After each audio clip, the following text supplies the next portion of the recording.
అమ్మా చందనమే పూసిన ఒళ్ళు చూడు,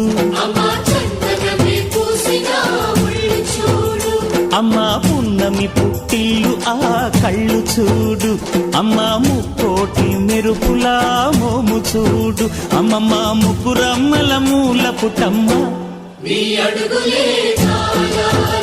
అమ్మా నిప్పుల్ని తొక్కిన నడక చూడు, అమ్మా దిక్కుల్ని దాటిన కీర్తి చూడు, 1000 సూర్యుళ్ళై మెరిసిన శక్తిని చూడు, మనుషుల్లో దేవుడి భక్తుని చూడు.